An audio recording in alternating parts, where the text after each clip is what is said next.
There's nothing harder than watching your child pretend not to notice when you're struggling. Jake Harmon knew that look in his 8-year-old daughter's eyes, the way Lila would quietly accept generic cereal instead of asking for her favorite brand, or how she'd offer to help with chores she was too small for. After his construction accident left him with a damaged shoulder and dwindling savings, keeping their small homestead running felt impossible. Then Scout, their German shepherd, started bringing home rocks from the woods. Every day, more rocks. Jake thought it was just dog behavior until he finally cleaned one off and saw something that didn't look like any ordinary stone. What he discovered would either save their little family or turn their quiet life upside down. But would this stroke of luck be the answer to their prayers, or would it bring troubles they never saw coming? Before we jump back in, tell us where you're tuning in from, and if this story touches you, make sure you're subscribed, because tomorrow I've saved something extra special for you. Jake Harmon had built his life with his hands. For 15 years, those hands had shaped stone into beauty, carved headstones that honored the dead, crafted mantles that warmed living rooms, and restored century-old facades that gave buildings their dignity back. His calloused fingers could read granite like Braille, understanding its grain and stress points with an intimacy that came from true craftsmanship. The worn leather tool belt hanging on a nail in his workshop still held the weight of those years, each tool worn smooth by countless hours of honest work. That was before the scaffold collapsed on the Morrison Bank restoration project, before the surgery, before the physical therapy sessions that drained his savings faster than his hope, before the doctor's gentle but final verdict: "Jake, your shoulder will never handle that kind of repetitive stress again. I'm sorry." Now, 18 months later, those same hands struggled to open pickle jars. The Harmon homestead sat on 12 acres outside Cedar Falls, Montana, a town that had seen better decades. Jake's grandfather had built the house in 1952 with timber from their own land, and 3 generations of Harmons had maintained it with the kind of stubborn pride that runs in a man's blood. The wraparound porch sagged a little these days, and the white paint had faded to the color of old bones, but it still stood solid against the mountain winds. Jake surveyed his domain from that same porch most mornings, coffee mug warming his palms as he planned another day of making do. The barn needed new shingles. The fence line drooped where deer had pushed through. The old Ford pickup made concerning noises that he couldn't afford to investigate. Everything seemed to be aging faster than he could keep up with, like time itself was working against him. "Morning, Daddy." Lila's voice carried the sleepy sweetness of childhood as she padded onto the porch in her oversized pajamas, dark hair sticking up in impossible directions. At 8 years old, she possessed the kind of resilience that children develop when life teaches them early that adults don't have all the answers. She'd learned to butter her own toast when Jake's shoulder seized up, learned to sort laundry by colors when he forgot which loads needed hot water, learned to be patient when grown-up worries made him quiet. "Morning, sweetheart." Jake lifted his good arm, and she nestled against his side like she belonged there, which she did. "Sleep okay?" Scout was dreaming again. His legs were running, but he was still lying down. She giggled, a sound that could make Jake believe everything might work out after all. "What do you think dogs dream about?" "Probably chasing rabbits or finding the perfect stick." Jake kissed the top of her head, breathing in the scent of strawberry shampoo and innocence. "Speaking of Scout, where is that furry troublemaker?" As if summoned by his name, Scout appeared from around the corner of the house, his German shepherd coat catching the morning light. At 6 years old, he moved with the purposeful gait of a dog who took his responsibilities seriously. Jake had rescued him from the pound 3 years ago, and Scout had repaid that kindness by becoming the family's self-appointed guardian, playmate, and emotional support system, all rolled into 100 pounds of loyalty. This morning, like many recent mornings, Scout carried something in his mouth. "Oh, for crying out loud," Jake muttered, as Scout trotted up the porch steps and deposited another muddy rock at their feet. "What is it with you and these damn rocks?" The behavior had started about a month ago. Every morning, Scout would disappear into the woods that bordered their property and return with stones, sometimes small ones, sometimes rocks the size of footballs. They accumulated in a growing pile beside the porch steps, like offerings to some canine deity Jake couldn't understand. Maybe he's building something, Lila suggested with 8-year-old logic, like a fort, or maybe he's collecting them for us. Dogs don't collect rocks, honey. They collect sticks and tennis balls and dead things that smell bad. Jake scratched Scout's ears, earning a tail wag that could power a small windmill. This one's just got a weird hobby. The truth was, Scout's rock collecting was the least of Jake's worries. The property taxes were due in 6 weeks, and he was exactly 3,000 short. The local hardware store had offered him some weekend work, but it involved lifting supplies that his shoulder couldn't handle. Mrs. Patterson needed her garden wall repaired, but stonework was exactly what the doctor had forbidden. Every solution led to the same dead end. Cedar Falls itself wasn't offering many alternatives. The town had been slowly dying since the lumber mill closed 8 years ago. Main Street looked like a smile with half its teeth missing. Empty storefronts. With soap-painted windows, the old movie theater boarded up. Even the post office had reduced its hours. Young people left for bigger cities as soon as they graduated, and those who stayed often wished they hadn't. Jake's late wife, Maria, used to say that Cedar Falls just needed someone to believe in it again. She'd had grand plans for community, gardens, art festivals, and ways to bring tourists up from Kalispell to see the mountains.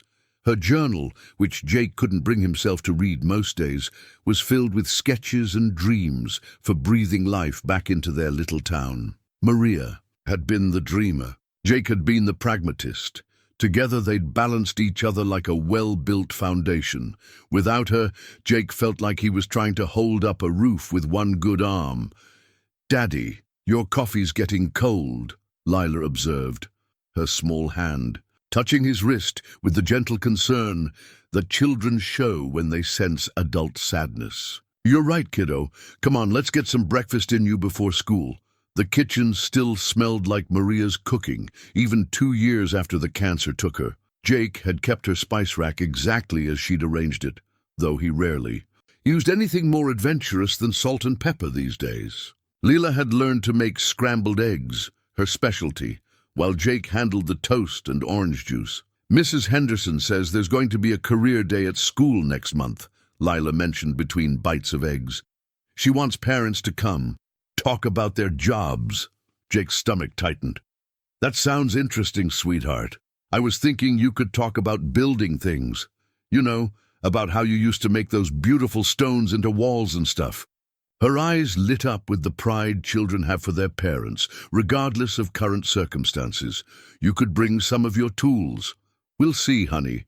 Maybe someone else's parent has a more exciting job to talk about.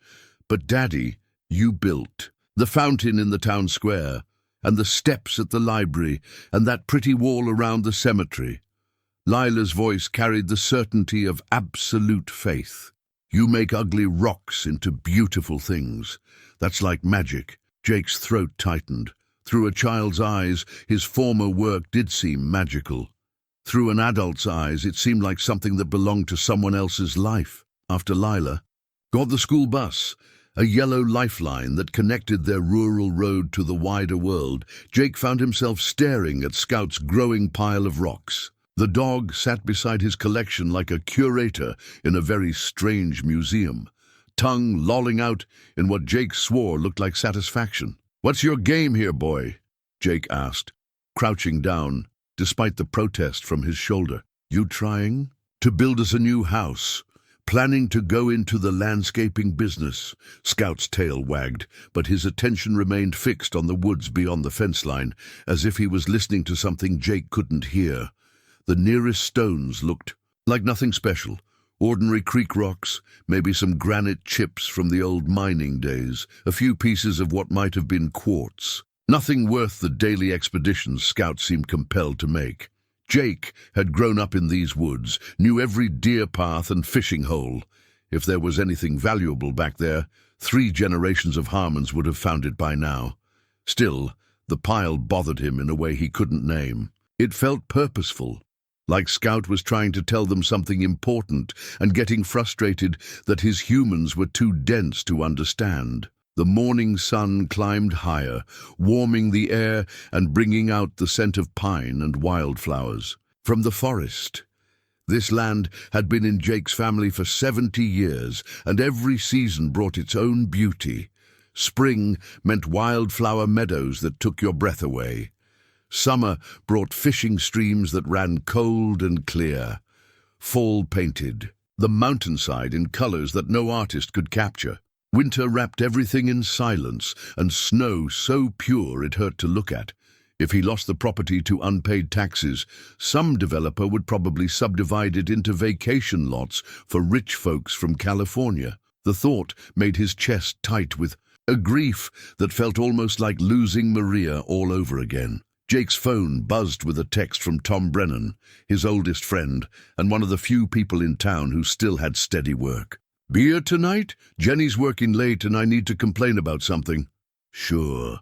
My place. 7 p.m., Jake texted back. Tom Brennan had been Jake's best man, Lila's unofficial uncle, and the kind of friend who showed up with groceries when pride prevented you from asking for help. He managed the regional power grid from an office in Kalispell, a job that required a 2-hour daily commute, but paid well enough to keep his family comfortable. Tom had offered to lend Jake money more than once, but Jake couldn't accept charity, even from friends who disguised it as loans they'd never expect to see repaid. As Jake puttered around the property, fixing what he could with one good arm and making lists of what needed professional attention, Scout continued his mysterious routine. The dog would disappear into the woods for 20 or 30 minutes, then return with another stone for his collection. By afternoon, he'd added 3 more rocks to the pile, including one that was almost perfectly round and larger than a bowling ball.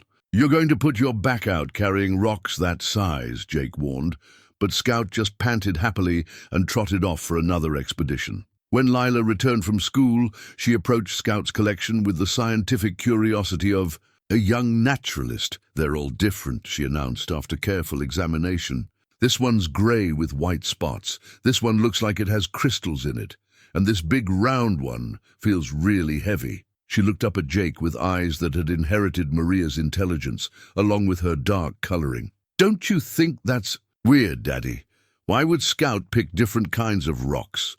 Jake had to admit it was strange. Most dogs with obsessive behaviors stuck to one type of object. Scout's collection looked like a geology lesson waiting to happen. "Maybe we should wash one off," Lila suggested. "See what it really looks like under all that mud." The idea seemed harmless enough, and it would give them something to do together before Tom arrived. Jake selected one of the medium-sized stones from the pile, something manageable that wouldn't strain his shoulder if he had to handle it much. They set up a washing station on the back porch, using the old galvanized tub Maria had used for canning. Jake worked the garden hose, while Lila scrubbed with an old brush, both of them getting muddy in the process. Scout supervised from a safe distance, as if he knew something important was about to happen. As the layers of forest dirt washed away, the stone began to reveal itself. What had looked like ordinary creek rock under its coating of mud showed hints of something more interesting. Streaks of blue and green appeared, along with what looked like crystalline formations catching the afternoon light. "Daddy, look!" Lila's voice carried pure excitement. "It's pretty." Jake felt his breath catch. Even with his limited knowledge of geology, he could see that this was no ordinary rock. The patterns and colors suggested something that definitely didn't belong in a typical Montana creek bed. The surface showed bands of color that seemed almost too perfect to be natural, and there were formations that looked like they might actually be valuable minerals. "Well, I'll be damned," he whispered, then caught himself. Well, that's interesting." Lila giggled at his slip. "You said a bad word. Sometimes grown-ups say bad words when they're surprised," Jake explained, still staring at the stone in his hands. "And this definitely qualifies as surprising." For the first time in months, Jake felt something that might have been hope stirring in his chest. Maybe Scout wasn't just collecting rocks after all. Maybe, just maybe, their loyal dog had found something that could change everything. The cleaned stone sat on the porch table like a question mark made of mineral and light. Jake found himself staring at it while Lila did her homework inside, drawn to patterns that seemed to shift depending on the angle of the late afternoon sun. The blue-green bands weren't just pretty. They had a depth and complexity that spoke of geological processes far beyond his understanding. Tom Brennan arrived at 7 sharp, carrying a six-pack and wearing the expression of a man who'd spent 2 hours thinking about whatever was bothering him during his drive home. "You look like hell," Tom announced cheerfully, then stopped short when he saw the stone. "What in the world is that?" "That's what I've been trying to figure out." Jake handed his friend a beer and settled into his usual porch chair, the one with the loose armrest that he kept meaning to fix. Scout brought it home, along with about 40 others. Tom picked up the stone, turning it in his hands like a jeweler examining a suspicious diamond. His engineering background had given him a practical appreciation for materials and their properties. "Jake, this doesn't look like anything I've seen around here. Where exactly did Scout find it?" "Somewhere back in the woods. He's been making daily trips for weeks now, always comes back with rocks." Jake gestured toward the pile that had grown throughout the day. "I finally got curious enough to clean one off. This has weight to it. Real weight. And these formations..." Tom held the stone up to catch the porch light. "I'm no geologist, but this looks like it might be worth having someone take a look at." The thought had been nagging at Jake all afternoon, but hearing it from Tom made it feel more real and somehow more frightening. Hope was a dangerous thing when you'd been disappointed as many times as Jake had been over the past 2 years. "You think I should take it to someone?" "Like who?" "There's a geology professor at the university in Missoula, Dr. Sarah Chen. I met her at a conference a couple years ago. She was consulting on mineral content for some of our transmission line projects." Tom pulled out his phone. "Smart lady. If anyone could tell you what you've got here, it'd be her." Jake accepted the phone number Tom typed into his contacts, but part of him wondered if he was setting himself up for embarrassment. Showing up at a university with rocks his dog had collected seemed like the kind of thing that would make a man look foolish. What if it's nothing special? What if Scout just has expensive taste in ordinary rocks? Tom grinned. "Then you're out the cost of a phone call and you know for sure. But what if it's something? What if Scout's been trying to tell you something important and you're too stubborn to listen?" That evening, after Tom had gone home and Lila was asleep, Jake sat on the porch with Scout and considered the implications. The dog seemed to understand that his daily offerings were finally receiving proper attention. He sat alertly beside his collection, ears pricked forward like he was waiting for Jake to catch up to some obvious conclusion. "You've been trying to tell us something, haven't you, boy?" Jake scratched Scout's ears, earning a contented rumble. "All right, let's see what other treasures you've been hoarding." The next morning, Jake convinced Lila to help him wash several more stones before school. Each one revealed its own character as the forest dirt washed away. Some showed metallic veins that caught the light. Others displayed crystal formations that looked like they belonged in a museum display case. None of them looked like typical Montana Creek rock. "Daddy, these are like Easter eggs," Lila observed as she scrubbed. "You don't know what colors are hiding inside until you clean them up." Her innocent observation hit Jake with unexpected force. How many other things in his life had he dismissed without looking closer? How many opportunities had he missed because the surface appearance didn't promise anything special? After Lila caught the school bus, Jake spent an hour gathering courage before dialing Dr. Chen's number. Academic types made him nervous. All that education made his high school diploma feel inadequate, but Tom's confidence in the professor's expertise had been convincing. "Dr. Chen's office, this is Miranda." Hello, this is Jake Harmon. I'm calling from Cedar Falls, and I have some rocks that my dog found." Tom Brennan suggested I call Dr. Chen about them." There was a pause. "Rocks that your dog found?" Jake felt heat creep up his neck. "I know how that sounds, but these aren't ordinary rocks, and Tom thought maybe Dr. Chen could tell me what they are." Hold on, let me check her schedule. Another pause during which Jake considered hanging up and forgetting the whole thing. Dr. Chen has some field work in your area next week. She could stop by Thursday afternoon if that works for you. She'd come here to my house. Dr. Chen prefers to see geological samples in their natural context when possible, and Tom Brennan's recommendations carry weight with her.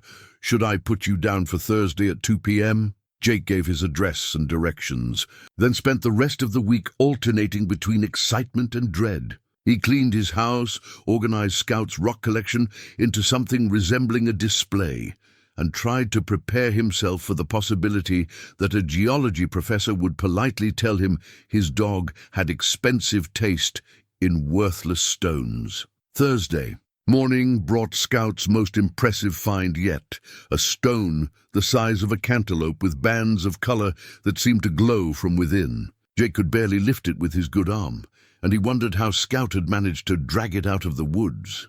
"You're really going all out for the professor's visit, aren't you?"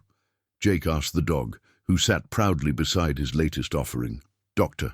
Sarah Chen arrived in a dusty jeep loaded with scientific equipment, looking younger than Jake had expected and more approachable than he'd feared. She was Asian American, probably in her early 40s, with shoulder-length black hair and the kind of practical clothing that suggested she spent more time in the field than behind a desk. "Mr. Harmon, I'm Sarah Chen." Her handshake was firm and confident. "Tom Brennan told me you have some interesting specimens." "I hope I'm not wasting your time, Dr. Chen. I don't know much about rocks, but these seemed unusual. Please call me Sarah. And you're definitely not wasting my time.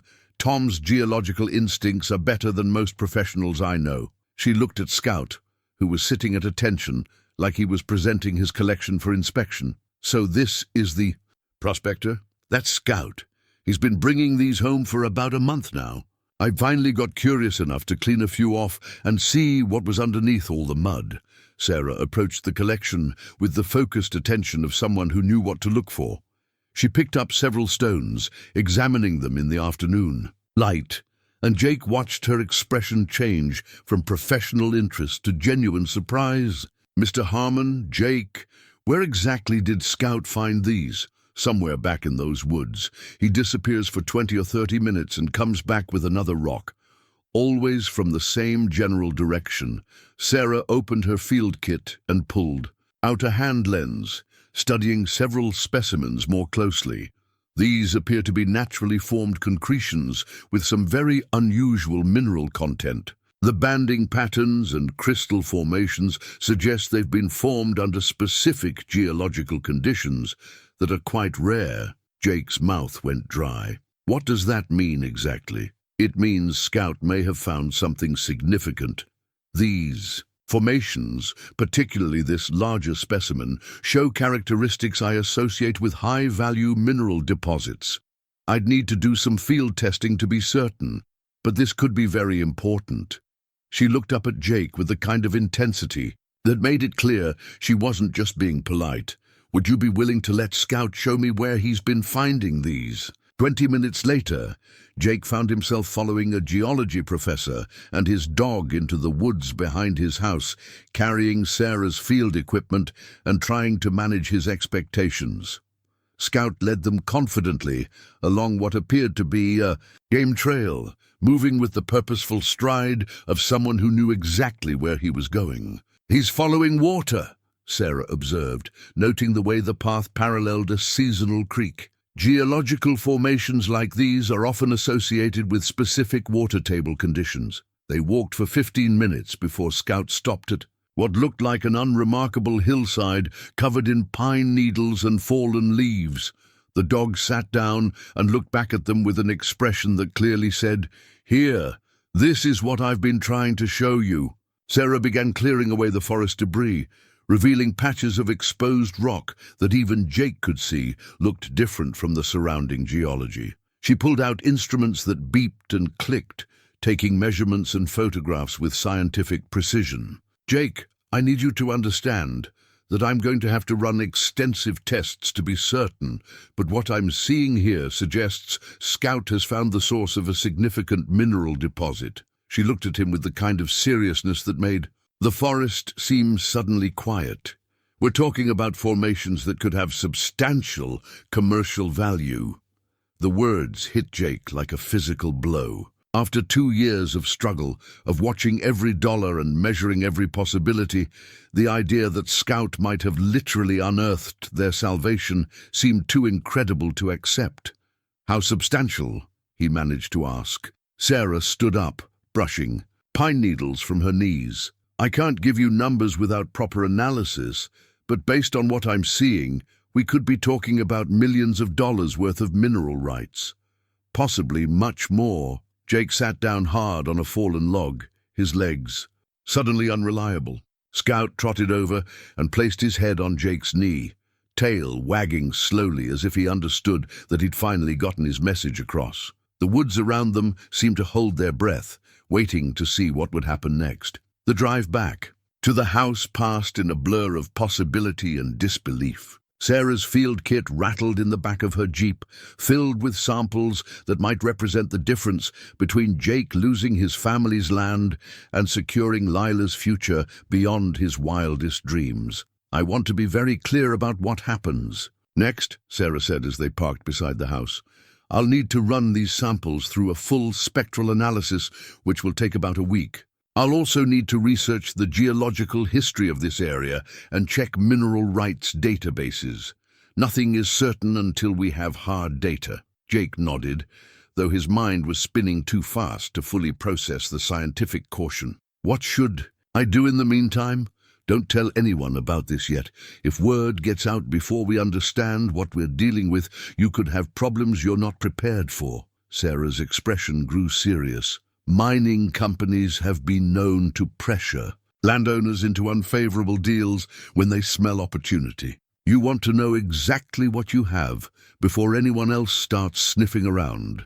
That evening, Jake found it nearly impossible to act normal around Lila. She chatted about her school day over dinner, describing an art project about Montana, wildlife, while Jake struggled to focus on anything beyond the possibility that their entire world might be about to change. "Daddy, you're being weird," Lila announced with 8-year-old directness. "You keep looking at Scout like he did something amazing." "Maybe he did," Jake said carefully. "Dr. Chen thinks his rock collection might be more interesting than we." I thought, "Really, like treasure interesting?" Jake's heart clenched at the hope in her voice. "We don't know yet, sweetheart. Dr. Chen has to run some tests, but maybe." That night, after Lila was asleep, Jake sat on the porch staring at Scout's collection with new eyes. Each stone represented a trip into the woods, a purposeful mission that none of them had understood. How long had Scout known something was back there? Had the dog somehow sensed geological formations that human eyes couldn't detect? "You've been trying to take care of us, haven't you, boy?" Jake whispered. Scout's tail thumped against the porch boards, his dark eyes reflecting the porch light with an intelligence that seemed almost supernatural. The week crawled by like a wounded animal. Jake threw himself into property maintenance, trying to stay busy while his mind churned through scenarios that ranged from modest good fortune to life-changing wealth. He fixed the sagging gate, patched holes in the barn roof, and organized his workshop with nervous energy that Lila noticed but didn't. Comment on. Tom Brennan stopped by Wednesday evening, ostensibly to borrow a socket wrench, but really to check on his friend's state of mind. "You look like a man waiting for test results," Tom observed, settling into his usual porch chair. "That's exactly what I am." Jake cracked open a beer, his first drink since Sarah's visit. "She said it could be significant, Tom. Like, really significant. And you're scared it's too good to be true, aren't you? I mean, think about it. My dog finds a fortune in rocks right when I'm about to lose the farm. That's the kind of thing that happens in fairy tales, not to guys like me." Tom was quiet for a long moment, watching Scout patrol the perimeter of his rock collection. "You know what I think? I think maybe you've had so much bad luck lately that you've forgotten good luck is allowed to happen too. Maria getting sick wasn't your fault. The accident wasn't your fault. Maybe this isn't random chance. Maybe it's just your turn for something." "Good," Thursday morning brought Dr. Sarah Chen's call at exactly 9 a.m. "Jake, I need to come out there today. Can you make sure you're available around noon?" Her tone was different, more urgent, less cautiously scientific.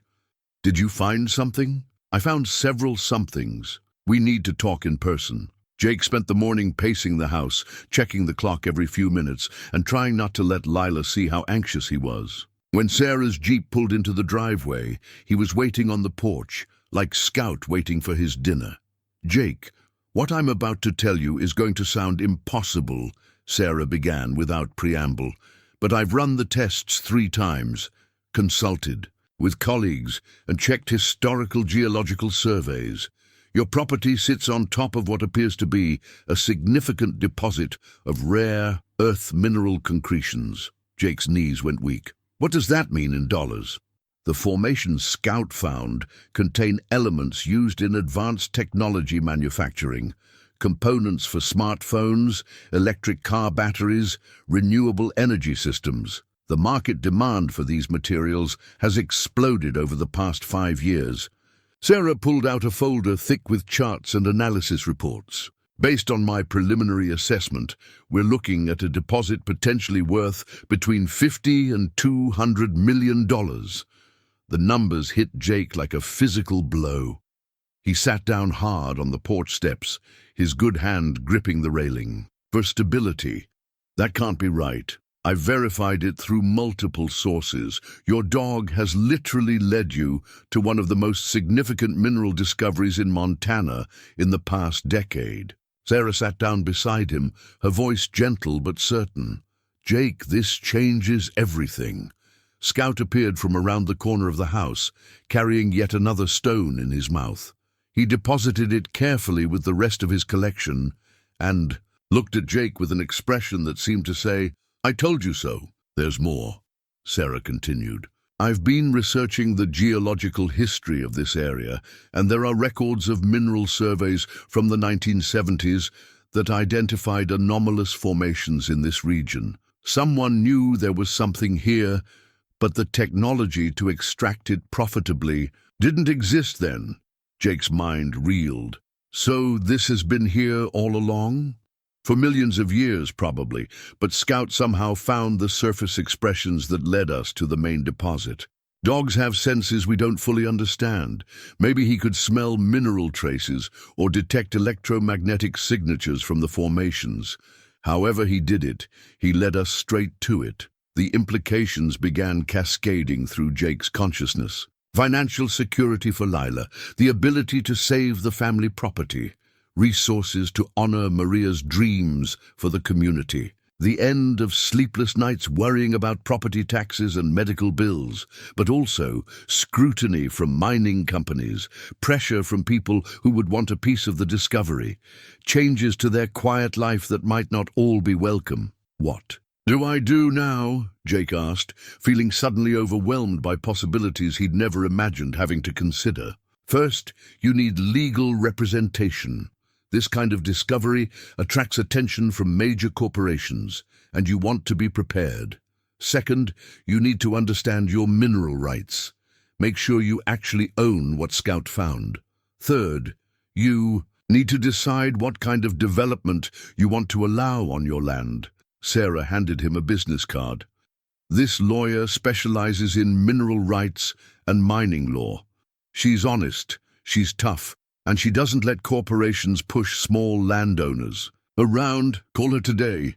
As Sarah prepared to leave, she paused beside her Jeep. "Jake, I want you to know that discoveries like this can change lives in ways that go far beyond money. You're about to become a very interesting person to a lot of people. Some of them will have your best interests at heart. Others won't." After she drove away, Jake sat on his porch staring at Scout's rock collection, now revealed as the evidence of the most important discovery of his life. The dog sat beside him, panting contentedly, his mission finally understood and appreciated. When Lila got home from school that afternoon, Jake was still sitting in the same spot, trying to process the magnitude of what had happened. "Daddy, you look funny. Did Dr. Chen call about the rocks?" "She did, sweetheart. It turns out Scout found something very special." I knew it. Lila threw her arms around Scout's neck. You're the smartest dog ever. What did he find, Daddy? Jake looked at his daughter's expectant face, her mother's eyes bright with curiosity and trust, and realized that his answer would be the moment their old life ended and something entirely new began. He found our future, honey. Scout found our future. The business card Sarah had given him felt heavier than it should have as Jake dialed the number Friday morning. Patricia Reeves, attorney at law, specialized in mineral rights and mining contracts, expertise Jake had never imagined needing. Ms. Reeves, this is Jake Harmon. Dr. Sarah Chen from the university gave me your number. She said I might need legal advice about a mineral discovery on my property. Mr. Harmon, Sarah told me to expect your call. Can you come to my office in Kalispell this afternoon? We need to discuss your situation before word gets out about what you've found. The drive to Kalispell gave Jake time to think about how dramatically his life had changed in just 24 hours. Yesterday morning, his biggest worry had been the property tax bill. Today, he was consulting lawyers about mineral rights worth more money than he could properly comprehend. Patricia Reeves was a woman in her 50s with silver hair and the kind of direct gaze that suggested she'd seen every trick mining companies used to separate landowners from their resources. Her office was lined with legal texts and photographs of Montana landscapes, creating an atmosphere of competent professionalism that Jake found reassuring. Before we discuss your discovery, I need to verify your mineral rights, she began, spreading documents across her desk. In Montana, surface ownership doesn't always include subsurface mineral rights. Previous landowners sometimes sold those rights separately. Jake's stomach dropped. What if I don't own the mineral rights? Then someone else gets very wealthy from what your dog found. Patricia's tone was matter of fact. But let's check the records before we panic. An hour of document review revealed that Jake's grandfather had been careful to retain all mineral rights when he purchased the property in 1952. 3 generations of Harmons had owned not just the surface land, but everything beneath it. You're lucky, Patricia said. Your grandfather was smarter than most people realize they need to be. The mineral rights are yours, free and clear. Relief flooded through Jake like warm water.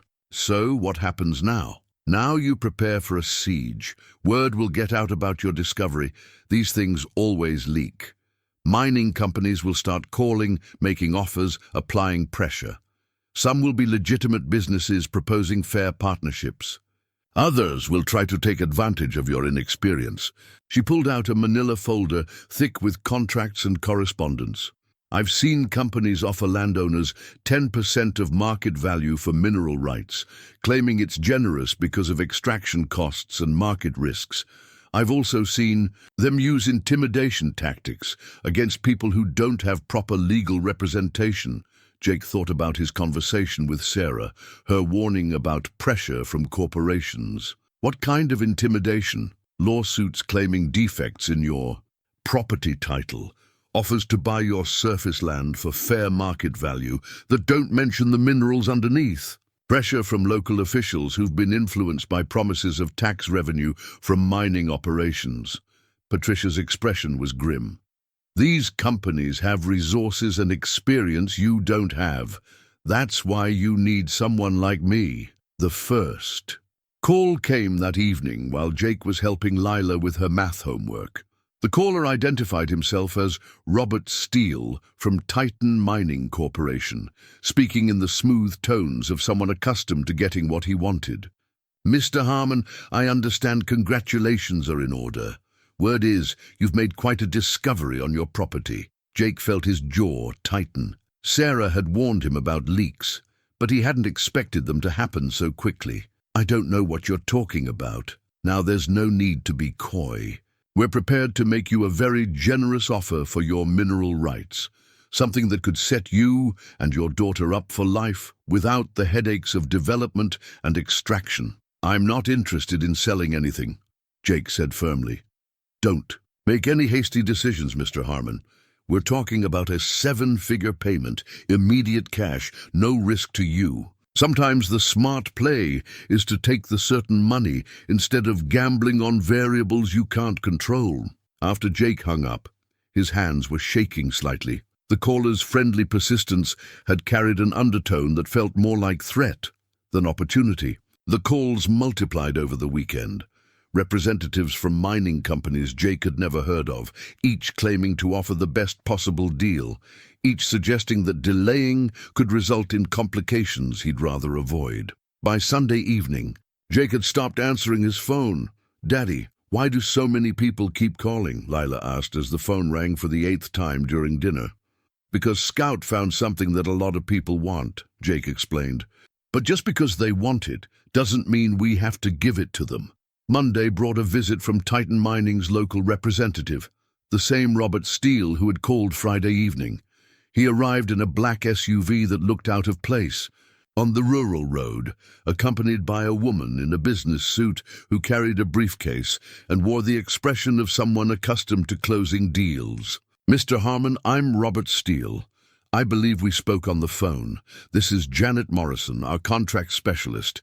We were hoping we could discuss our proposal in person." Jake met them on his front porch, with Scout standing alert beside him. The dog's instinctive wariness of strangers seemed particularly acute around these visitors. "I told you on the phone I'm not interested in selling." "Of course, and we respect that," Steele said smoothly. "But we'd like to present some information that might change your perspective. The mining business involves significant risks and regulatory complexities that can be overwhelming for individual landowners." Janet Morrison opened her briefcase and produced a contract folder.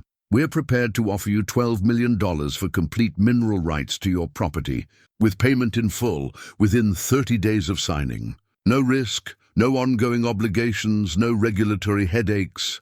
The number hit Jake like a physical blow. $12 million. More money than his family had made in 3 generations of honest work. Enough to secure Lila's future, pay for the best colleges, provide for grandchildren he might never live to see. But Patricia Reeves had warned him about lowball offers disguised as generosity. "I'll need to consult with my attorney," Jake said. Steele's smile became slightly less warm. "Attorneys have a way of complicating simple decisions, Mr. Harmon. Sometimes the smart move is to accept a generous offer before market conditions change." "Are you threatening me, Mr. Steele?" "Not at all. I'm simply pointing out that mineral markets can be volatile and regulatory approval for extraction can be uncertain. A guaranteed payout eliminates those risks." After they left, Jake called Patricia immediately. Her reaction to Titan's offer was swift and decisive. $12 million is insulting," she said bluntly. "Based on Sarah's preliminary assessment, you're looking at mineral rights worth 20 times that amount. They're betting you don't know what you have. But $12 million is still more money than I can imagine having." "Jake, this is exactly how mining companies acquire valuable resources. For pennies on the dollar. They find people who are struggling financially and offer them what seems like life-changing money, knowing it's a fraction of the true value." That evening, Tom Brennan stopped by to check on his friend, bringing beer and the kind of practical wisdom that came from 30 years of dealing with corporate manipulation in his own work. "They're not offering you $12 million out of the kindness of their hearts," Tom pointed out. "They're offering $12 million because they know they can make $100 million from what Scout found." Jake sat on his porch, looking at the rock pile that had started everything, trying to process the magnitude of decisions he'd never expected to face. What if I'm being greedy? What if $12 million is enough and I'm risking it all by being stubborn? "You're not being greedy by wanting fair value for your own property," Tom replied. "You're being responsible to Lila, to your family's legacy, to yourself." Scout appeared from his evening patrol, carrying another stone to add to his collection. The dog's continued dedication to his mysterious mission seemed almost surreal now that they understood its significance. "You really did find us a treasure, didn't you, boy?" Jake said, scratching Scout's ears. "Now we just have to figure out how to keep the pirates from stealing it." The phone rang again as they sat talking. Jake let it go to voicemail, along with, The dozens of other calls from mining companies, reporters, and people claiming to be distant relatives with opinions about mineral rights. His quiet life was officially over. The question now was, what kind of life would take its place? By Wednesday, Jake had disconnected his landline and turned off his cell phone, except for emergencies. The constant calls from mining companies, reporters, and supposed long-lost relatives had made normal life impossible. Lila couldn't do homework without interruption, and Scout had become increasingly agitated by the steady stream of strangers appearing at their property. The discovery that changed everything came when Jake was searching through Maria's belongings for their property deed.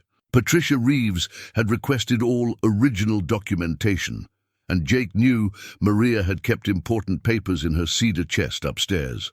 The journal fell out from between insurance policies and birth certificates, a leather-bound book he'd seen Maria writing in during the last year of her life, but had never been able to bring himself to read. Her handwriting filled the pages with thoughts, observations, and dreams that felt too intimate to intrude upon, even 2 years after her death. But today, a particular passage caught his eye. Jake thinks I don't know about the old geological survey, but I found the report when I was researching grant applications for the community center.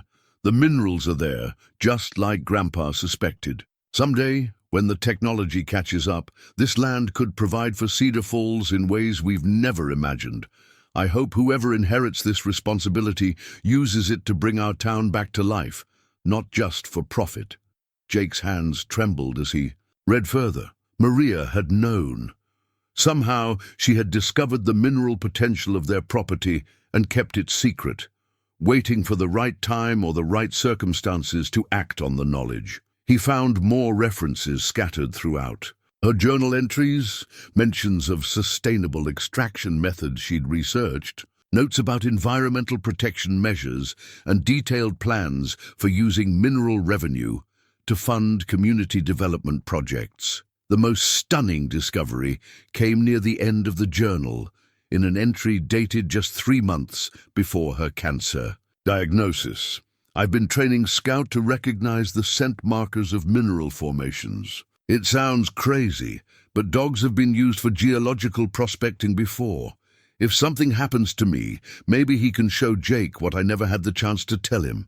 The land will provide when the time is right. Jake sat on their bedroom floor, surrounded by Maria's papers and memories, finally understanding that Scout's rock-collecting behavior wasn't mysterious at all. It was purposeful, trained, and directed by a woman who had loved her family enough to prepare for possibilities she might not live to see. The phone rang downstairs, the emergency line he'd kept active, and Jake heard Lila answer it with the cautious politeness he'd taught her for dealing with strangers. "Daddy, it's Dr. Chen.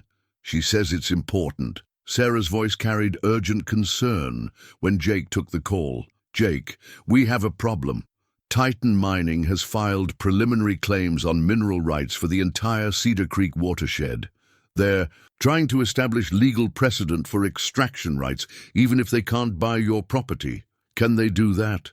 They can try. It's a legal maneuver designed to pressure you into selling by making independent development more complicated.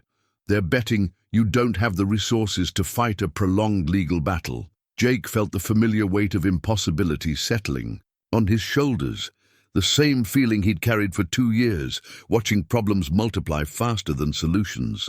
"So what are my options?" "Fight them, but you'll need more than Patricia Reeves. You'll need environmental lawyers, mining engineers, and probably a public relations firm to handle media pressure." Sarah paused. "Jake, they're playing hardball because they know how valuable your discovery is. Don't let them intimidate you into accepting pennies on the dollar." That evening, Jake called a family meeting, something Maria used to do when important decisions needed discussion. He and Lila sat at their kitchen table, Scout lying at their feet, while Jake tried to explain the situation in terms an 8-year-old could understand. "Sweetheart, some companies want to buy the minerals Scout found, but they're not offering fair prices. They're also trying to make it harder for us to work with other people who might be more honest. Lila considered this with the seriousness she brought to important matters. Is that why so many people keep calling and driving up to our house? Yes. And it's why we might need to make some changes in how we live for a while. What kind of changes? Jake had been dreading this conversation, but Maria's journal had clarified something important about their responsibilities. We might need to fight to protect what Scout found. That means lawyers and meetings, and people asking us lots of questions. But it also means we could use the minerals to help other people, not just ourselves. He showed Lila some of the pages. From Maria's journal, reading aloud her dreams for community development and environmental protection. Your mother wanted to use anything valuable on our land to make Cedar Falls a better place for everyone to live. Lila's eyes lit up with understanding. Like building the community center she always talked about? Exactly like that. But first, we have to make sure the right people get to make those decisions, not the companies that just want to make money. The next morning brought Tom Brennan with coffee, pastries, and the local newspaper. The Cedar Falls Gazette had run a front-page story about the mineral discovery, complete with speculation about economic impact and interviews with residents excited about potential jobs. "You're famous," Tom announced, spreading the paper on Jake's kitchen table, though they spelled Scout's name wrong in the photo caption. The article painted a generally positive picture of the discovery, but Jake noticed quotes from Titan Mining, representatives emphasizing the complexity of mineral extraction and the risks faced by inexperienced developers. The message was clear: sell to the professionals or face problems you can't handle. "There's something else," Tom said, his expression growing serious. "I heard from my buddy who works at the county planning office. Titan has been asking questions about your property taxes, building permits, anything they might use to create legal complications." Jake felt a familiar knot form in his stomach. What kind of complications? The kind that cost money and time to resolve, even when you're in the right. They're looking for pressure points, ways to make keeping the property more expensive than selling it. That afternoon brought Jake's first taste of media attention when a reporter from the Kalispell paper arrived with a photographer asking for interviews about the miracle dog who found buried treasure. Jake politely declined, but the reporter spent an hour talking to neighbors and taking photographs of the property from the road. The story that appeared the next day focused heavily on Jake's financial struggles and Lila's needs as a single father, painting a picture of a man who should be grateful for any offer that could improve his daughter's circumstances. The implicit message was clear: refusing generous offers from mining companies was either greedy or foolish. Patricia Reeves called that evening with updates on Titan's legal maneuvering and advice that made Jake's head spin with complexity. They're filing environmental impact assessments that could tie up development for years, then positioning themselves as the solution to regulatory delays they're creating, she explained. It's a common tactic: manufacture problems, then offer to solve them for a price. How much is this going to cost me to fight? More than you can afford without help. But Jake, there are options. Environmental groups might support your case if you commit to sustainable extraction methods. Community development organizations could provide resources if you pledge mineral revenue to local projects. Jake thought about Maria's journal, her vision of using the land's resources to revitalize Cedar Falls. What if we made this bigger than just my family's financial security? What if we turned it into something that could help the whole community? That's exactly the kind of thinking that attracts the right kind of support, Patricia said.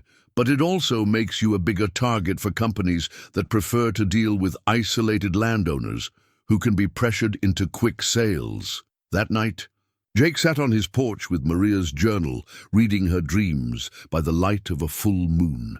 Scout lay beside him, occasionally lifting his head to monitor the darkness beyond their property line.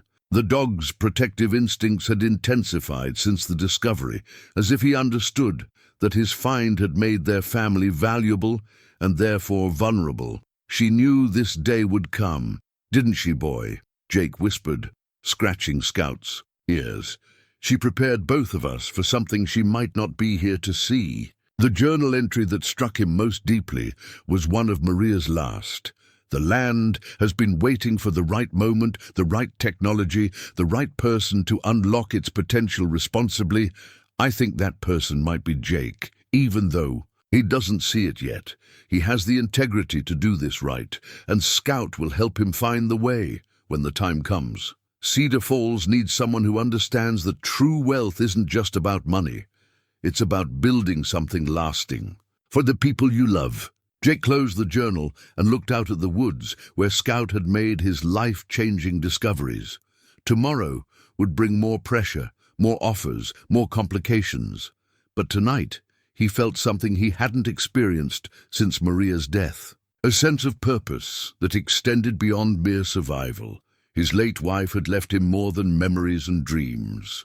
She had left him a mission, a trained dog, and the knowledge he needed to honor both her vision and their daughter's future. The question was whether he had the strength to see it through. The pressure escalated over the following week in ways Jake hadn't anticipated.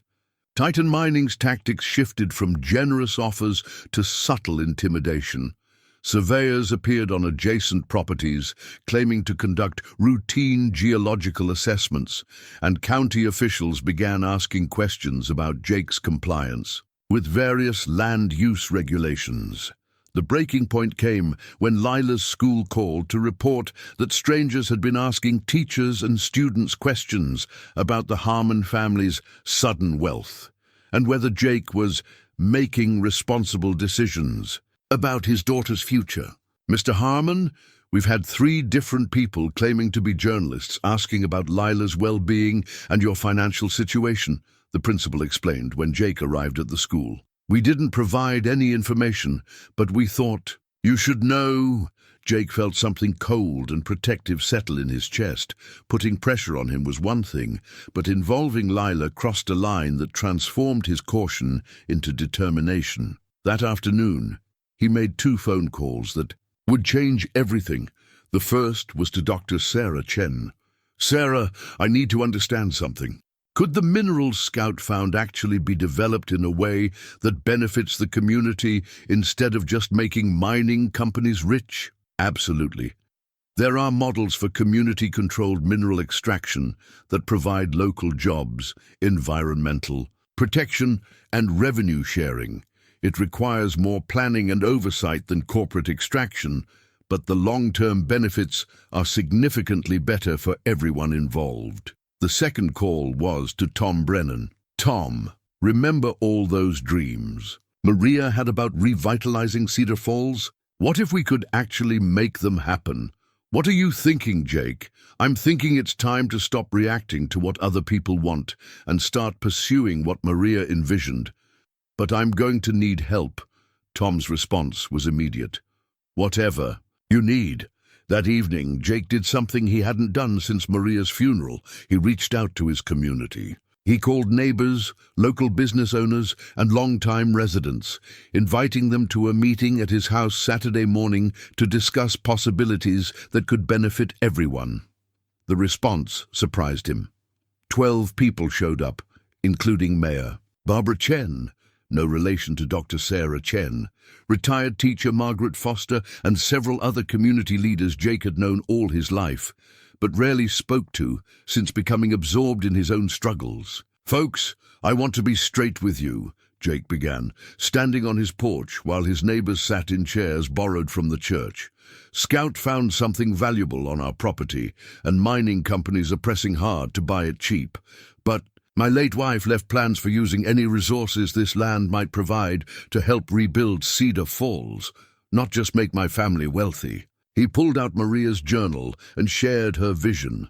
Sustainable extraction methods that would provide local jobs, environmental protection measures that would preserve the natural beauty that drew people to the area, and revenue sharing that could fund community projects the town had dreamed about for years.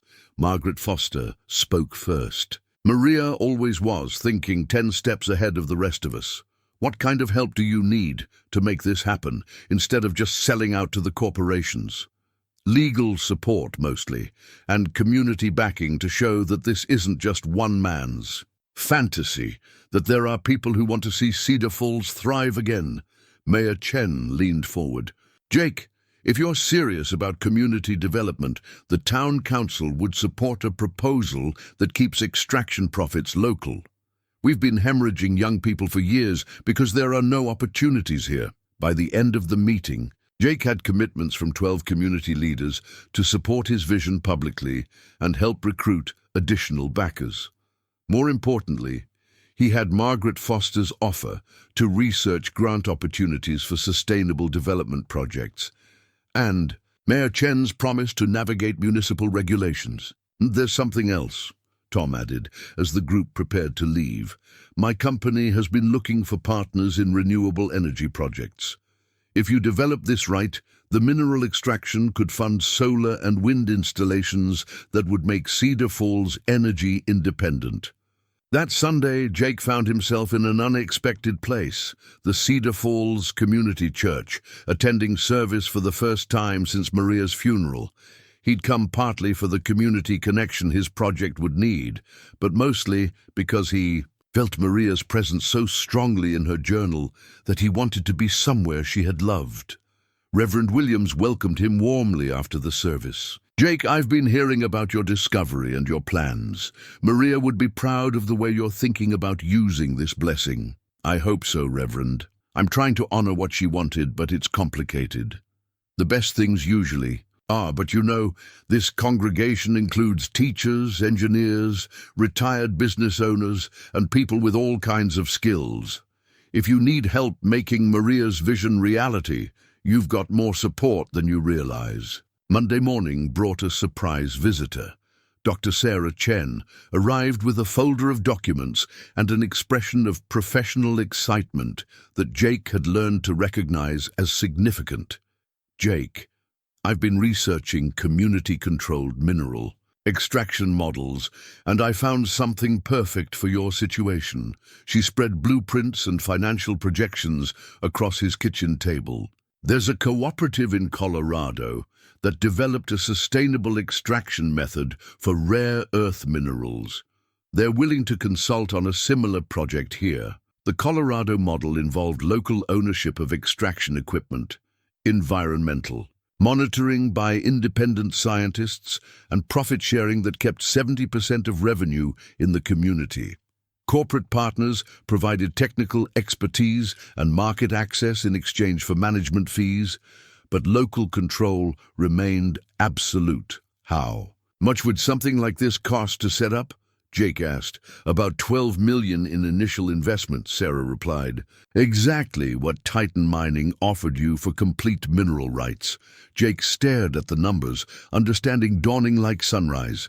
Instead of selling his mineral rights for $12 million, he could invest that amount in equipment and infrastructure. That would generate far more revenue over time, while providing jobs and community benefits that corporate extraction never would. But there's a catch, Sarah continued.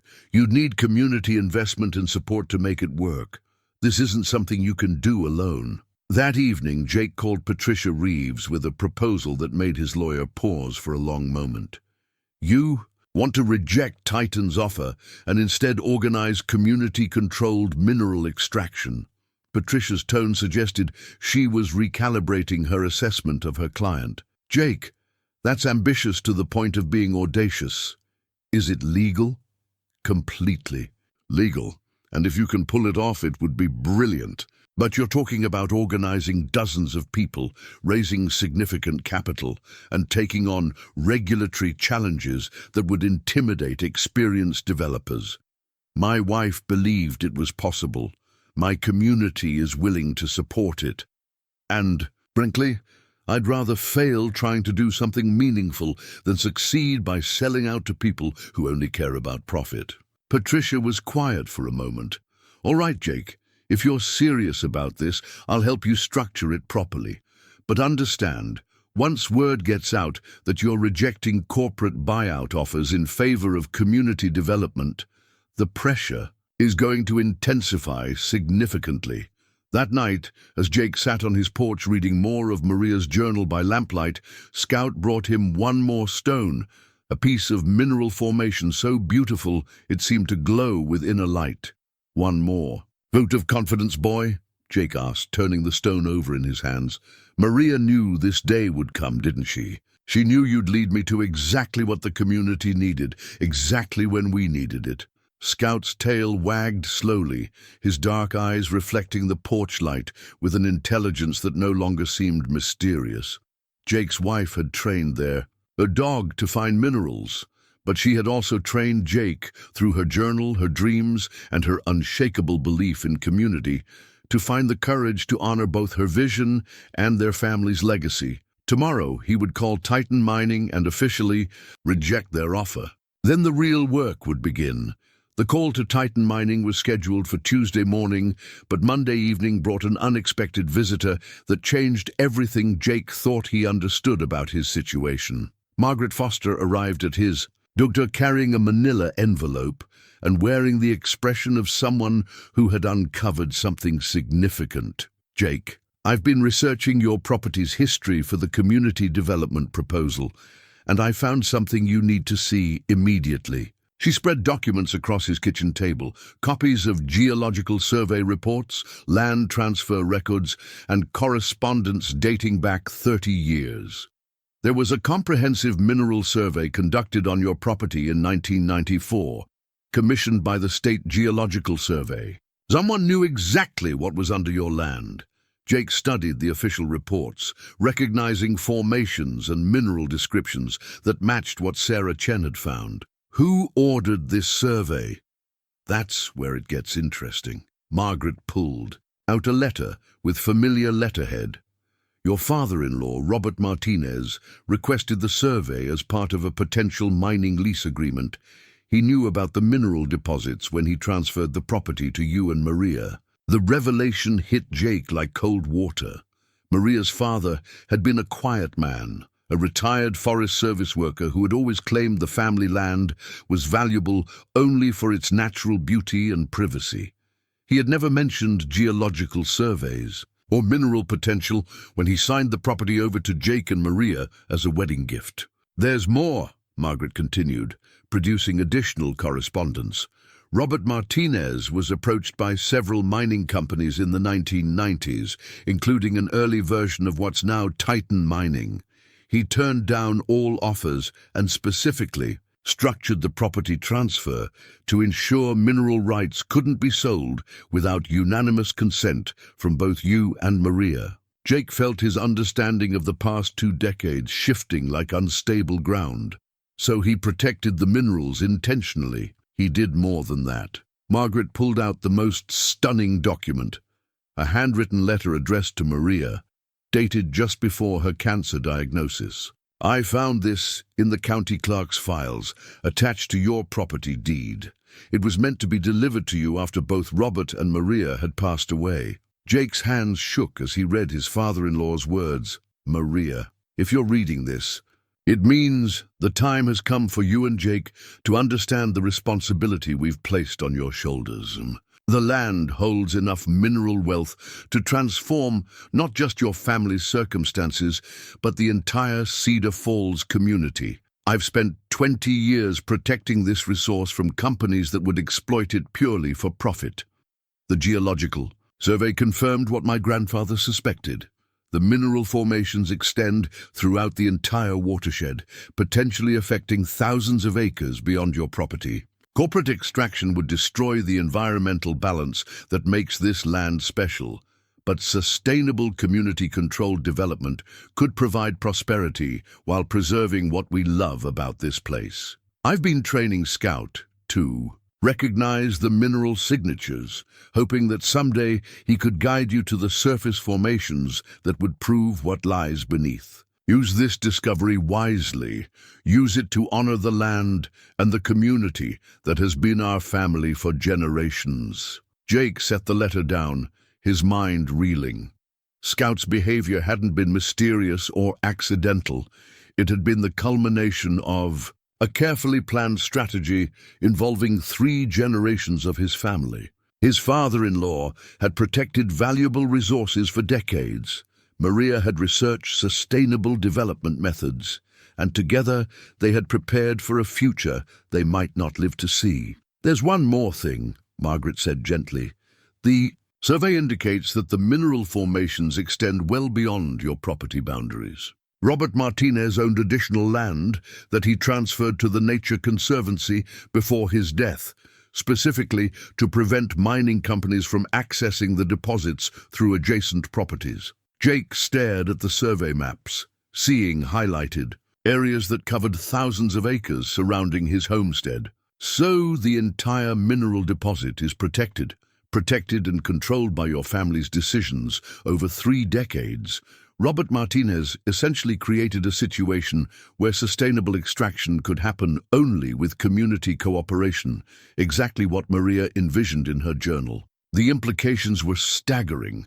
Jake wasn't just inheriting mineral rights, he was inheriting responsibility for managing a resource that could transform the entire region. The decisions he made wouldn't just affect his family's future. They would determine the economic and environmental future of everyone in Cedar Falls. That evening, Jake called Dr. Sarah Chen with the new information. Her reaction confirmed his growing understanding of the situation's magnitude. "Jake, this changes the scope of everything we've been discussing. We're not talking about a single property, mineral deposit.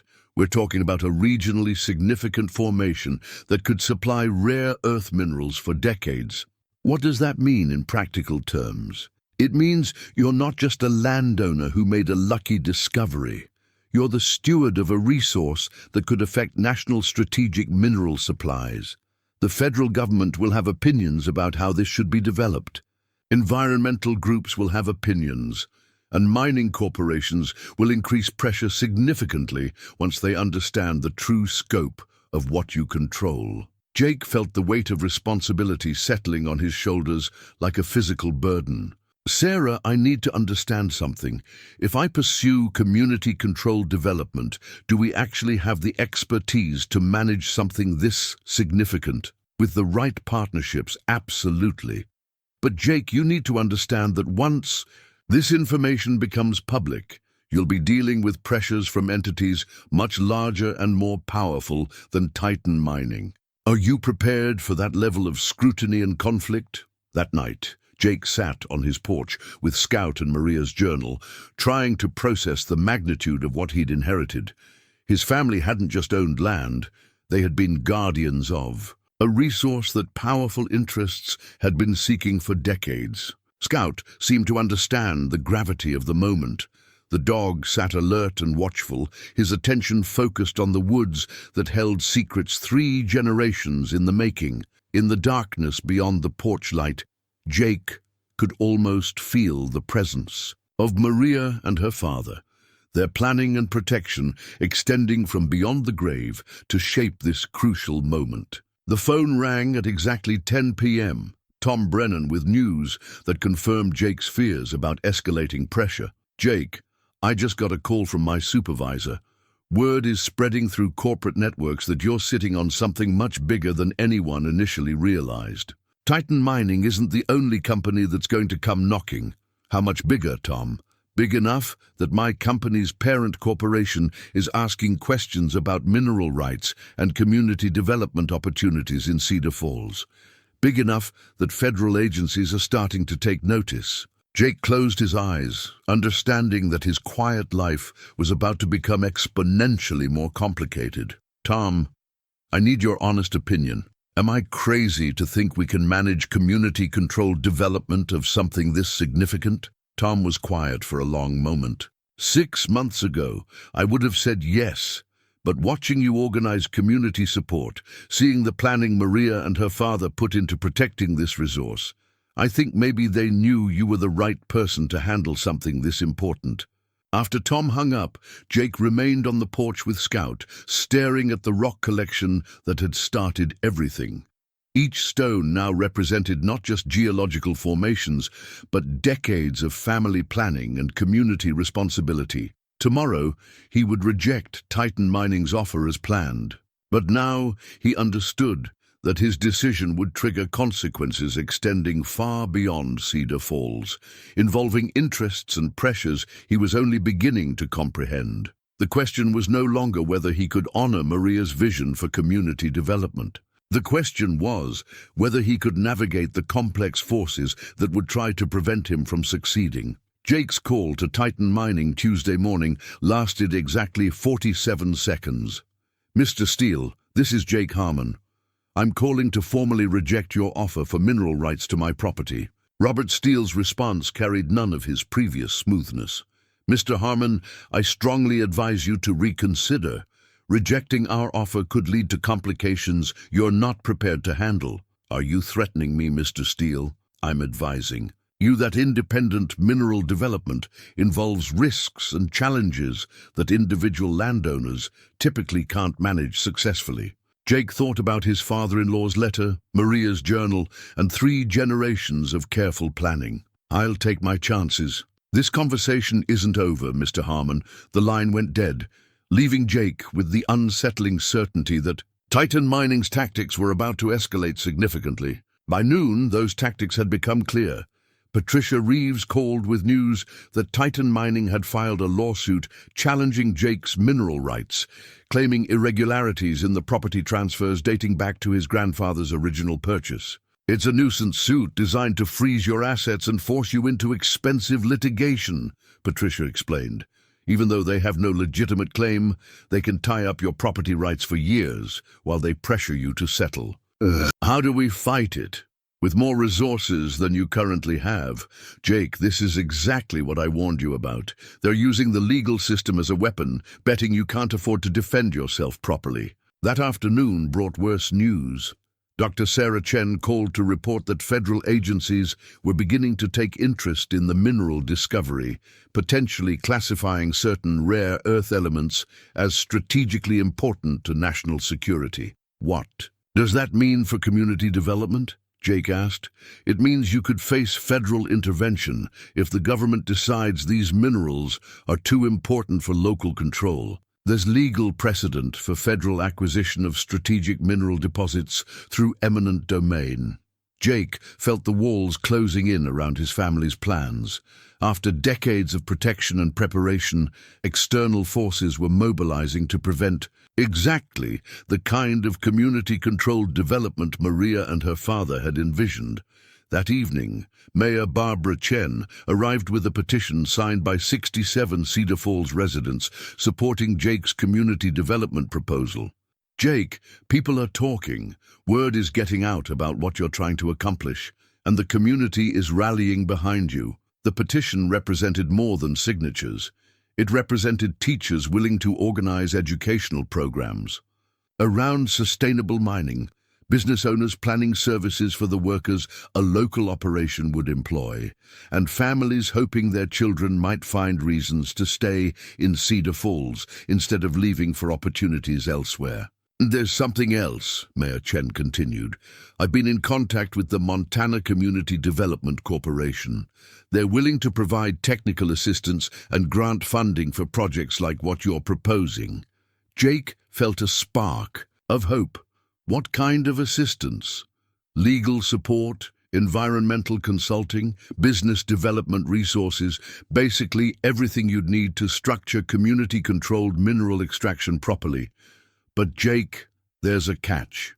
They need commitment from you within 2 weeks before federal intervention becomes a possibility. Wednesday brought the first direct threat to Lila's safety. Jake discovered a man in a dark sedan parked near the school bus stop, photographing children as they waited for morning pickup. When Jake confronted him, the man claimed to be conducting a safety assessment for concerned parents worried about the disruption the mineral discovery might bring to the community. "If you're within 100 yards of my daughter again, we're going to have a serious problem," Jake told the man, his voice carrying the kind of quiet intensity that made scouts' hackles rise. The man drove away, but his message had been clear. Jake's decisions could have consequences that extended to his family's physical safety. That afternoon, Jake made two calls that would define the next phase of his battle. The first was to Tom Brennan. "Tom, I need you to take some vacation time. Things are getting serious and I need someone I trust watching my back." "Already done. I called in sick for the rest of the week." "Jenny understands. She says Maria would haunt us both if we let corporate bullies push you around." The second call was to Dr. Sarah Chen. "Sarah, I need to know, if we move fast, can community-controlled development actually work? Or am I putting my family at risk for something that's impossible to achieve?" Jake: "I've been researching similar projects around the world. With proper planning and community support, sustainable extraction not only works, it often generates more long-term revenue than corporate extraction while providing better environmental protection." Her voice carried conviction born of scientific analysis. "The question isn't whether it can work. The question is whether you can navigate the obstacles powerful interests will place in your path." Thursday brought the community meeting that would determine everything. Jake had reserved the Cedar Falls Community Center, a building that desperately needed the renovations Maria had dreamed about, for an evening presentation of his development proposal. 63 people showed up, representing nearly every family in town. They filled folding chairs borrowed from 3 different churches, creating an atmosphere that felt part town hall meeting, part family reunion. Jake stood at the front of the room, looking at faces he'd known all his life. Neighbors who had brought casseroles after Maria's funeral, business owners who had extended credit when his medical bills piled up, teachers who had shown Lila extra kindness during her mother's illness. "Folks, I want to be completely honest about what we're facing," Jake began. "My family has been protecting mineral resources on our property for 30 years, waiting for the right time and the right approach to develop them responsibly. That time has come, but powerful companies want to take control of those resources, away from our community." He explained Titan Mining's pressure tactics, the federal government's growing interest, and the legal challenges that threaten to prevent local control of mineral development. But he also shared Maria's vision, backed by detailed financial projections and environmental protection measures. "This isn't about making my family wealthy," Jake continued. "This is about using resources that have been hidden under our feet for millions of years to build something lasting for our children and grandchildren." Margaret Foster spoke first. "Jake, what do you need from us to make this happen?" "I need commitment. If we're going to pursue community-controlled development, we need people willing to invest time, resources, and energy in making it work. I need business owners willing to adapt to support mining operations. I need families willing to accept the changes that come with new jobs and new residents. Most importantly, I need people willing to stand up to corporations that will try to intimidate us into giving up." Tom Brennan stood up. "I'm in, whatever you need." One by one, other hands went up around the room. Teachers, business owners, retirees, young families, 63 people making a commitment to support community development against corporate pressure. Mayor Chen stood last. "Jake, on behalf of the town council, I can tell you that Cedar Falls officially supports your proposal.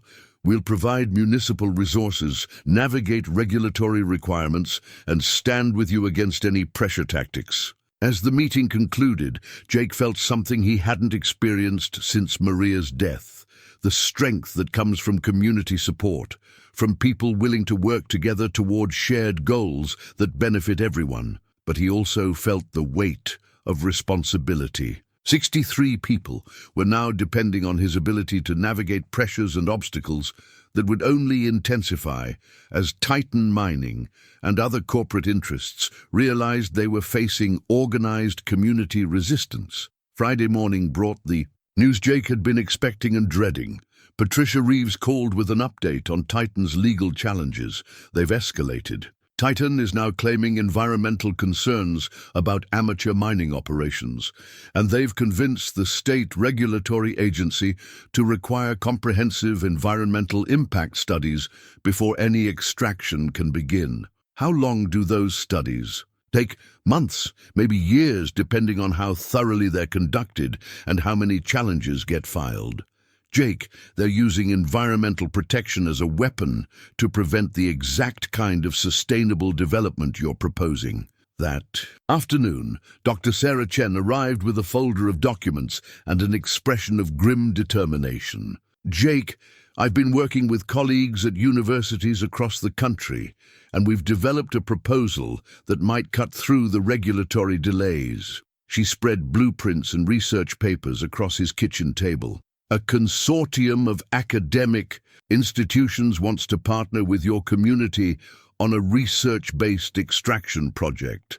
The proposal involved university funding for environmental studies, academic oversight of extraction methods, and research publication that would establish Cedar Falls as a model for sustainable community-controlled mining. Corporate opponents couldn't easily attack academic research, and federal agencies would be more likely to approve projects backed by multiple universities. How soon could something like this be implemented?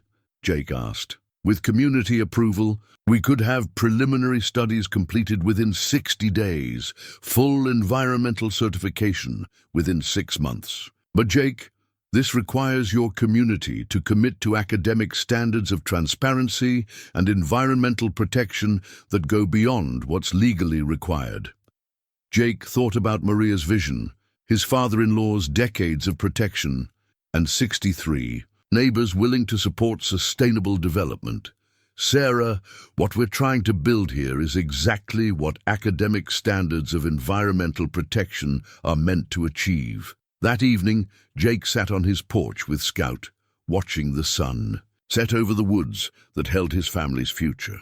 Tomorrow would bring new pressures, new challenges, new attempts by powerful interests to prevent community-controlled development. But tonight, for the first time since Scout had started bringing home rocks, Jake felt confident that the forces aligned in favor of his family's vision were stronger than the forces trying to prevent it. The real test would come when those opposing forces realized that Jake Harmon was no longer just a struggling single father they could pressure into accepting their terms. He had become something much more dangerous, a community leader with the support and resources to fight for what he believed in. The confrontation Jake had been expecting came Monday morning in the form of 3 black SUVs and a county sheriff's deputy delivering a legal notice. Robert Steele emerged from the lead vehicle accompanied by 2 men in expensive suits and a woman carrying a briefcase that probably cost more than Jake's monthly grocery budget. Mr. Harmon, I'm serving you with a temporary restraining order preventing any alteration of your property pending resolution of environmental and mineral rights disputes, the deputy announced, handing Jake official documents that transformed his land into a legal battleground. Steele stepped forward with the confidence of someone accustomed to getting his way through superior resources. Jake, this doesn't have to be complicated. We're prepared to increase our offer to $15 million, paid immediately upon signing. You could end all this legal uncertainty today. I already gave you my answer, Jake replied, though his stomach clenched as he scanned the legal documents that could prevent him from pursuing community development for months or years. Your answer is putting your family at risk, one of Steele's companions said. Legal battles are expensive, and you're facing opponents with unlimited resources. How much debt are you willing to take on for principles that won't pay your daughter's college expenses? Jake felt heat rising in his chest, not anger, but the kind of protective determination that had carried him through Maria's illness and the struggles that followed. My daughter's college expenses aren't your concern. They should be yours. Though, the woman with the expensive briefcase added, Mr. Harmon, we've reviewed your financial situation. You're exactly 4 months behind on property taxes. Your credit rating reflects significant medical debt, and your earning capacity has been permanently reduced by your injury. Fighting us will bankrupt you. The words hit their target because everyone was true. Jake's financial vulnerability had been carefully researched and weaponized against him. But as he stood on his porch, with Scout alert beside him and Lila watching from the kitchen window, he remembered his father-in-law's letter and Maria's journal entries about responsibility extending beyond individual comfort. "You're right about my financial situation," Jake admitted, "but you're wrong about my priorities."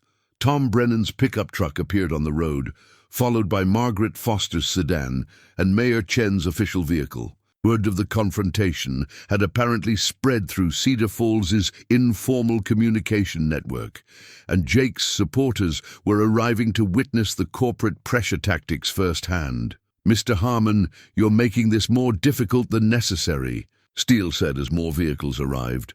"We're offering you financial security your family will never achieve through amateur mining operations. What you're offering is theft disguised as generosity," Tom Brennan said as he joined the group on Jake's porch. $12 million for mineral rights worth 10 times that amount isn't generous.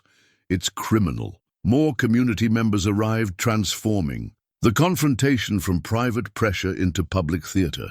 Margaret Foster began taking photographs of the corporate representatives, while Mayor Chen documented their statements on her phone's voice recorder. "This is harassment," the woman with the briefcase declared. "Mr. Harmon, these people are putting your family's financial future at risk to pursue their own political agendas." "These people are my neighbors," Jake replied, "and their agenda is making sure Cedar Falls benefits from resources that have been under our feet for generations." Dr. Sarah Chen's Jeep appeared on the road, followed by 2 additional vehicles, carrying people Jake didn't recognize.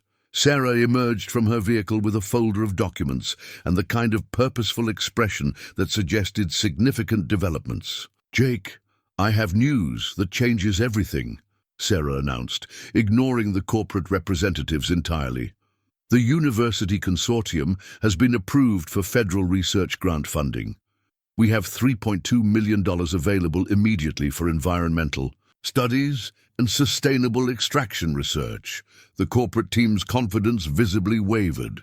Federal grant funding meant academic oversight, media attention, and governmental support for Jake's community development approach. Their legal tactics worked best against isolated individuals, not against communities backed by university research and federal resources. "Mr. Harmon, federal grants come with restrictions and oversight requirements that will delay any revenue generation for years," Steele warned. "Our offer provides immediate financial benefit without regulatory complications." "Your offer provides immediate profit for your company while leaving our community with environmental damage and no long-term benefits," Mayor Chen replied sharply.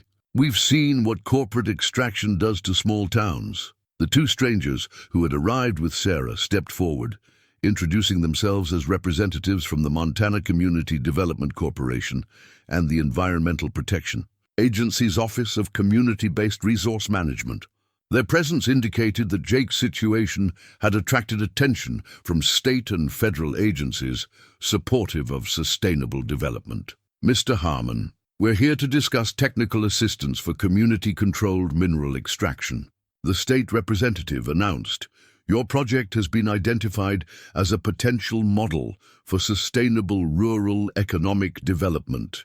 Steele's team began a hurried conference, clearly recognizing that their pressure tactics had backfired by generating exactly the kind of governmental and academic support that would make corporate acquisition more difficult. "This meeting is over," the woman with the briefcase declared. "Mr. Harmon, you have 48 hours to reconsider our offer before we pursue additional legal remedies."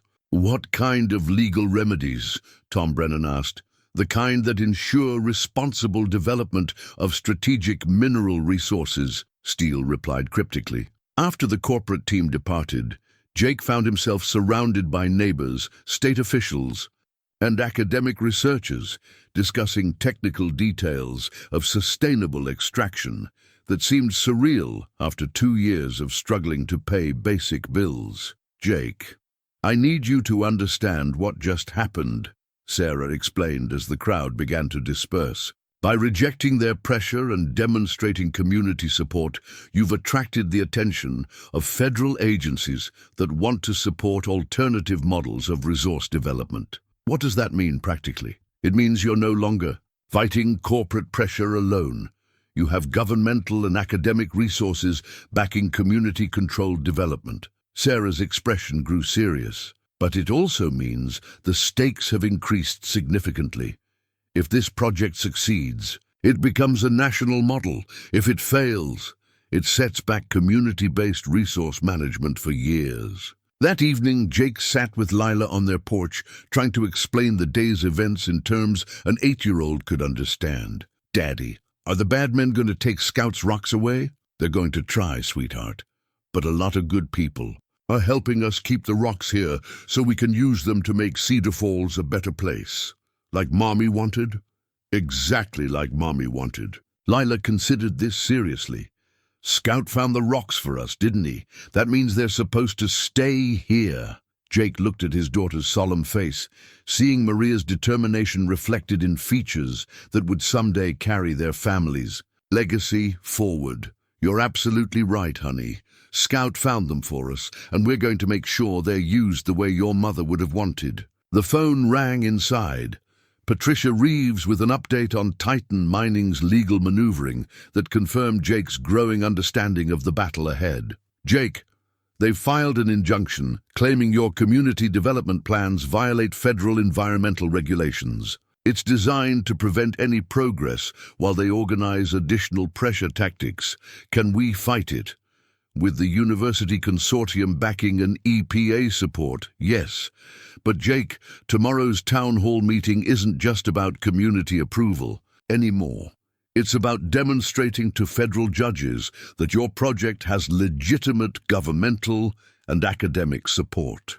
Jake hung up the phone, understanding that tomorrow would determine whether 3 generations of his family's planning would result in community prosperity or corporate acquisition disguised as legal necessity. Tuesday's town hall meeting filled the Cedar Falls Community Center beyond capacity, with standing room only, and people gathered outside to listen through open windows. Local residents sat alongside state officials, university researchers, environmental activists, and corporate representatives in an atmosphere charged with the knowledge that decisions made tonight would affect the community for generations. Jake stood at the front of the room, looking out at faces that represented every aspect of his life. Neighbors who had supported his family through difficult times, officials who could provide resources for community development, and corporate representatives whose presence carried an implicit threat. Mayor Chen called the meeting to order at exactly 7 p.m., her voice carrying the authority of someone who understood the historical significance of the moment. "Tonight, we're here to vote on a resolution supporting community-controlled mineral extraction on the Harmon property, with university oversight and environmental protection measures that exceed federal requirements," she announced. "This decision will determine not just our economic future, but the kind of community we want to be." Robert Steele stood up from his seat in the back row, his presence transforming the community meeting into a confrontation between local autonomy and corporate power. "Before any votes are taken, residents should understand the risks they're accepting," Steele announced. "Amateur mining operations face regulatory challenges, environmental liabilities, and market uncertainties that experienced companies can manage more effectively." Margaret Foster responded immediately. "Mr. Steele, what you call amateur operations, we call community ownership. What you call regulatory challenges, we call environmental protection. And what you call market uncertainties, we call keeping profits local instead of shipping them to corporate headquarters in other states." Dr. Sarah Chen stood up, carrying a folder of research documents. "I'd like to present the University Consortium's environmental and economic analysis of community-controlled extraction versus corporate mining." Her presentation detailed sustainable extraction methods that would provide local jobs, generate revenue for community projects, and protect environmental resources more effectively than traditional corporate mining. The academic backing gave weight to arguments that corporate representatives couldn't easily dismiss. Community-controlled operations typically generate 3 times more local economic benefit per dollar of extracted minerals, Sarah explained. Corporate extraction maximizes short-term profits for shareholders while externalizing environmental and social costs to local communities. A man Jake didn't recognize stood up from the section where corporate representatives were seated. "I'm James Morrison from the Montana Mining Association. Community operations lack the capital resources and technical expertise for large-scale mineral extraction. This project will fail, leaving Cedar Falls with environmental damage and no economic benefits." Tom Brennan rose from his seat. "Mr. Morrison, I've worked in resource extraction for 15 years. Community operations with proper oversight and university partnerships often outperform corporate projects in both environmental protection and long-term economic sustainability." The debate continued for over an hour, with corporate representatives emphasizing risks and complications, while community members focused on local control and sustainable development. But the decisive moment came when Lila Harmon asked to speak. 8-year-old Lila walked to the front of the room with the serious demeanor she brought to important occasions, looking out at the packed community center with her mother's quiet. "In confidence, my name is Lila Harmon and Scout is my dog," she began, her clear voice carrying to every corner of the room. "He found rocks because my mommy trained him to help our family and our town when the time was right." She paused, looking directly at the corporate representatives in the back row. "The men in the fancy cars want to take Scout's rocks and use them to make money for people who don't live here. But my daddy wants to use them to build the community center my mommy always dreamed about and to make jobs so kids like me don't have to leave Cedar Falls when we grow up." Her words carried the emotional weight of personal loss and family legacy that no corporate presentation could match. "Scout didn't find those rocks for strangers. He found them for us, for our neighbors, for our home." When Lila returned to her seat, the room was completely silent. Even the corporate representatives seemed affected by the child's simple articulation of what was at stake. Mayor Chen called for the vote. "All in favor of Resolution 2024-7, supporting community-controlled mineral extraction with university oversight and enhanced environmental protection measures." Hands went up throughout the room, not just from long-time residents, but from recent arrivals, business owners, and even some people Jake didn't recognize as Cedar Falls residents. All opposed? 3 hands went up, all from the corporate representatives. "Section: The resolution passes unanimously among Cedar Falls residents," Mayor Chen announced. "Mr. Harmon, you have our community's full support for sustainable mineral extraction that benefits our town and honors your family's vision." After the formal vote, people lingered to discuss implementation details, volunteer for various committees, and commit resources to support the project. The atmosphere shifted from confrontational to collaborative, with neighbors planning how to make Maria's dreams reality. Dr. Sarah Chen approached Jake with final paperwork for the University Consortium partnership. "Jake, with tonight's community approval, we can begin environmental studies immediately. Federal grant funding will be available within 30 days. "How long before actual extraction can begin?" Jake asked. 6 months for full environmental certification, maybe 8. But Jake, you need to understand, tonight's vote doesn't end corporate pressure. If anything, it will intensify their efforts to prevent your success. Robert Steele confirmed Sarah's warning as he prepared to leave. "Mr. Harmon, you've made a serious mistake. Community operations face challenges you're not prepared for. When this project fails, and it will fail, remember that we offered you a guaranteed alternative. Mr. Steele, when this project succeeds, remember that you had the opportunity to support community development instead of trying to prevent it," Jake replied. As the crowd dispersed, Jake found himself standing in the empty community center with Lila, Tom, and Margaret. looking at the space that would soon be renovated with revenue from sustainable mineral extraction. Your mother would be proud, Margaret said softly, not just of what you're accomplishing, but of how you're honoring her vision while building something even bigger than she imagined. Jake looked down at Lila, who was sketching plans for community center improvements on the back of her school notebook. What do you think, kiddo? Are we doing this right? Mommy always said the best things happen when neighbors help neighbors. Lila replied without looking up from her drawing. Tonight felt like that.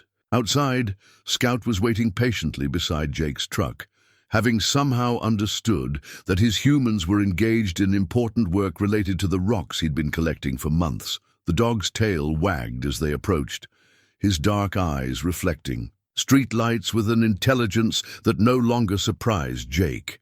"You did good work tonight, boy," Jake said, scratching Scout's ears. "Your rocks are going to help build something special." As they drove home through the quiet streets of Cedar Falls, Jake felt a sense of completion that had been absent since Maria's death.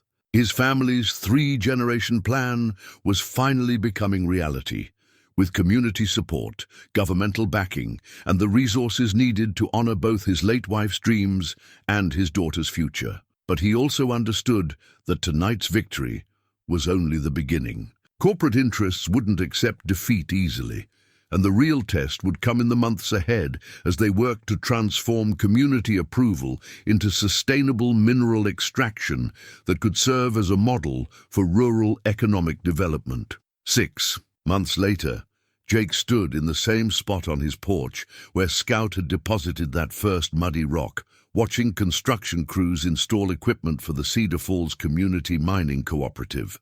The sustainable extraction facility looked nothing like the industrial complexes corporate mining companies typically built. Solar panels powered the operations, water recycling systems protected local streams, and the entire facility was designed to blend with the natural landscape that had attracted his family to this land 3 generations ago. The legal battles with Titan Mining had ended 2 months earlier, when federal environmental reviews confirmed that community-controlled extraction with university oversight provided superior environmental protection compared to corporate alternatives. The mining company's final lawsuit challenging Jake's mineral rights had been dismissed with prejudice, and their representatives had stopped visiting Cedar Falls entirely. Dr. Sarah Chen emerged from the facility's monitoring station carrying the daily environmental report that documented the operation's impact on air quality, water systems, and wildlife habitats. The university consortium's research had attracted international attention, with delegations from 3 different countries visiting to study community-controlled mineral extraction as a model for sustainable rural development. Jake, today's mineral yield exceeded projections again, Sarah announced, showing him production figures that still seemed surreal. "We're on track to generate $4.2 million in community revenue this year, with increasing yields as extraction methods become more efficient." The numbers represented transformation beyond anything Jake had imagined when Scout first started bringing home mysterious rocks. The Cedar Falls Community Development Fund now had resources to renovate the community center, expand the school's science programs, and provide college scholarships for local students. Tom Brennan's renewable energy project had attracted additional federal funding, making Cedar Falls one of the first energy-independent rural communities in Montana. "There's more good news," Sarah continued. "The EPA has approved our application to expand sustainable extraction to the Nature Conservancy land your father-in-law protected. Community revenue could double within 2 years." Jake looked toward the woods where Scout had made his original discoveries, seeing survey markers that indicated additional mineral formations extending throughout the protected watershed. His father-in-law's decades of planning had created opportunities that would benefit Cedar Falls for generations. Lila appeared from around the corner of the house, wearing the safety vest she'd insisted on getting so she could visit the extraction facility like the adult workers. At 8 years old, she had become the operation's unofficial mascot, asking questions that sometimes stumped university researchers and drawing detailed pictures of mining equipment that decorated the facility's break room. "Daddy, Mr. Brennan says the new community center will have a science lab where kids can study rocks like scouts," she announced. "Can I help design it?" "I think that's exactly what your mother would have wanted," Jake replied, remembering Maria's journal entries about educational opportunities that could keep young people in Cedar Falls instead of forcing them to leave for better prospects elsewhere. Mayor Chen's official vehicle pulled into the driveway, followed by a van from the Montana Public Television Network. The state had commissioned a documentary about community-controlled mineral extraction, with Cedar Falls serving as the primary example of successful rural economic development. "Jake, we have visitors from Washington," Mayor Chen announced as she approached the porch. "Representatives from the Department of Interior want to discuss expanding the Cedar Falls model to other rural communities with mineral resources." The federal attention represented validation of everything Jake's family had worked toward, but it also brought responsibilities he was still learning to handle. Speaking at conferences, consulting with other communities, and serving as a spokesperson for sustainable development had transformed his life in ways that extended far beyond financial security. Margaret Foster joined the group, carrying copies of the latest economic impact study that documented Cedar Falls' transformation. Property values had increased by 40%, unemployment had dropped to near zero, and the town's population had grown for the first time in 2 decades as young families moved to the area for jobs in sustainable mining and renewable energy. "Jake, I have something for you," Margaret said, producing a letter with familiar handwriting. "I found this in Maria's papers at the library. Apparently she left it there for safekeeping with instructions to deliver it after the community development and project became successful." Jake's hands shook as he read his late wife's final message. "My dearest Jake, if you're reading this, it means Scout found the rocks and you found the courage to honor our family's responsibility to the land and the community. I always knew you were stronger than you believed, more capable than you realized, and wiser than you gave yourself credit for. The minerals were never about making our family wealthy. They were about proving that ordinary people can accomplish extraordinary things when they work together toward shared goals that benefit everyone. You've honored not just my dreams, but the dreams of everyone who believes Cedar Falls could be something special again. Take care of our daughter, take care of our community, and take care of Scout. He's earned his place in family history alongside the humans who helped make this possible.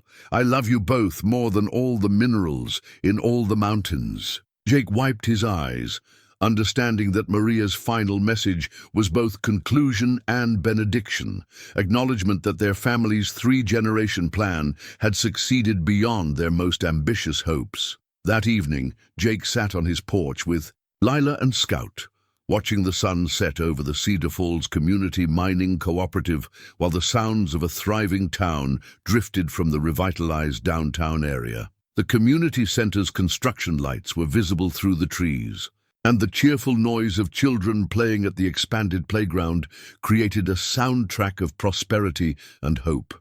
"Daddy, do you think Mommy can see what we built?" Lila asked, leaning against his good shoulder.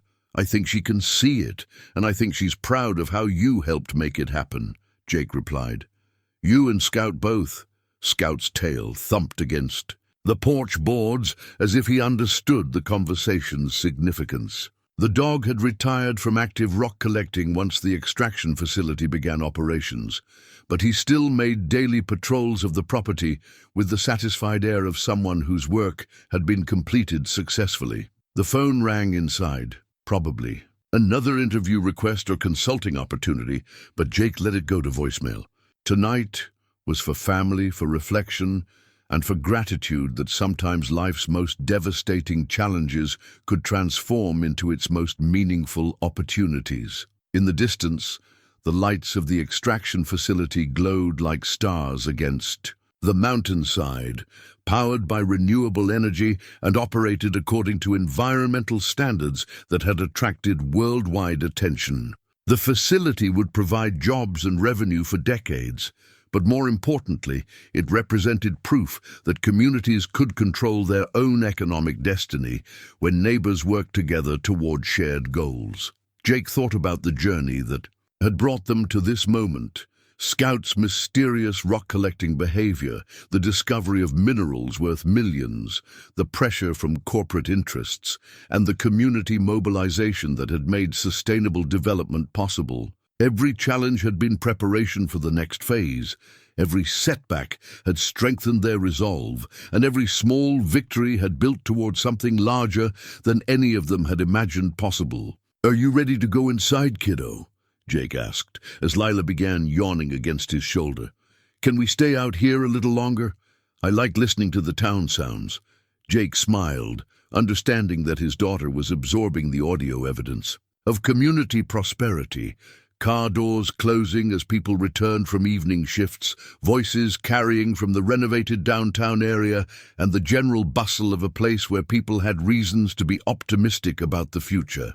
"A few more minutes," he agreed, pulling her closer and watching Scout's contented surveillance of their property. The man who had once worried about losing his family's land to unpaid taxes now found himself stewarding resources that would benefit multiple generations of Cedar Falls residents. The father who had struggled to provide basic security for his daughter had helped create opportunities that would allow her to choose her own path without financial constraints. Most importantly, the widower who had felt disconnected from his late wife's dreams had honored her vision in ways that exceeded her most ambitious plans. Maria's journal had provided the blueprint, her father's protection had preserved the resources, and Scout's trained behavior had revealed the possibilities at exactly the right moment. As the stars appeared over the Montana mountains, Jake understood that his family's story had become part of Cedar Falls' history, and Cedar Falls' success would inspire other communities facing similar challenges. The rocks Scout had collected weren't just minerals, they were building blocks for the kind of rural prosperity that proved small towns could thrive when residents worked together toward shared goals. The future stretched ahead with possibilities. Jake was still learning to envision, but tonight was perfect exactly as it was. Father and daughter on their family's porch, watching over a community that had flourished because a loyal dog had known exactly where to look for buried treasure.